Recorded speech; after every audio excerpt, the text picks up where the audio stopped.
Excuse me, sir. Oh, this is not going as planned.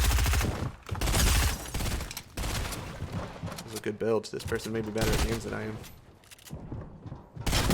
Never mind.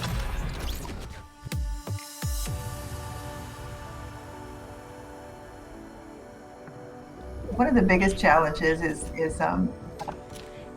giving ourselves permission to have that discomfort when something is new. Yeah.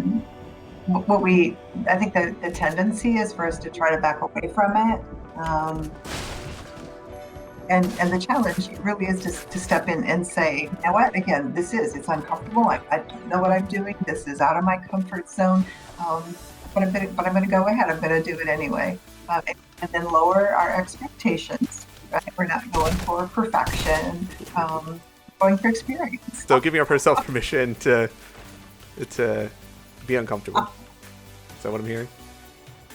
And I know that probably sounds weird, right? But that really is the first step. That's how we develop that resilience and that grit, right? That makes sense. That idea that, it's okay to be uncomfortable. I think it even goes beyond it's okay to do it. There's no other way to do it, right? That's true. We have to go through that place of discomfort. So after you kind of get past there, give yourself that space for it to be okay, for it to be uncomfortable, and that's what I kind of hear you saying. Am I on track? How do you take that acceptance of discomfort and start to make it actionable to move forward? Assuming that's what you want to do, I guess. Yeah, absolutely. Well, and we're wired to learn, right? We're wired to grow, and that's how it happens, is by going through that place of discomfort. So as we do that, and again, like we talked earlier, that you embrace that, but it's also then that willingness to recognize what are the steps I have taken, so that you don't go from beginner to expert, and recognize that won't happen. So as you make strides, to recognize that, to give yourself credit for that, to use that as building blocks.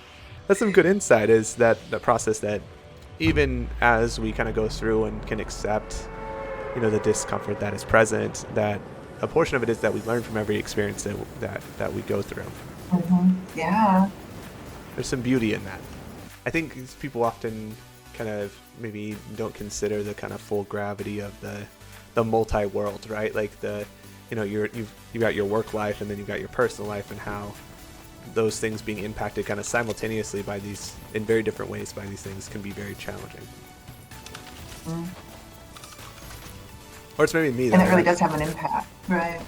And especially when it's in those different settings, right, in our different roles. There are times when, something's challenging at work or at school, right? Then you've got home life, and you can go and you can set those things down. But when it's a challenge to set the things down, right, because they are coexisting, it makes it interesting. But that idea of areas of control, that's part of where our growth is, right? Is asking ourselves, where are my areas of empowerment, right? So I can't control that this pandemic is here, but what are the things that I can, right? So the decisions that I make, the decisions that I make about how I want to live my life in this space right now.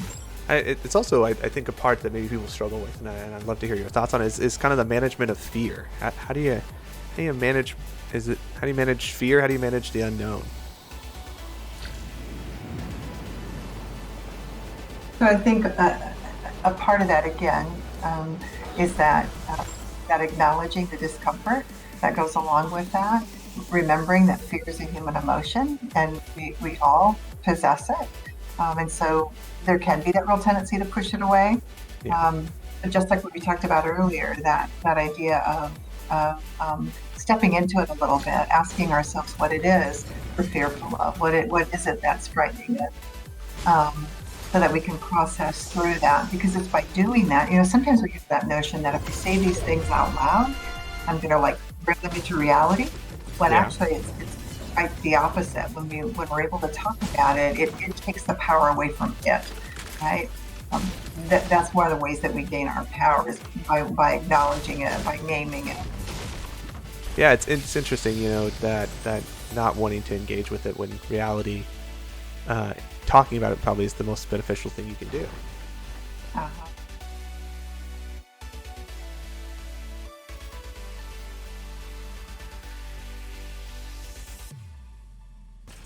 So it probably won't fly for very much longer. But I have to admit, I'm a little curious about it. Yeah, so we're now in a helicopter. Does it go any higher? Oh, I have to press this key for it to go higher. This is pretty interesting. Oh, people are shooting at my helicopter. Very rude. Oh, my helicopter's going down. Oh, I can't fly. I'm dead.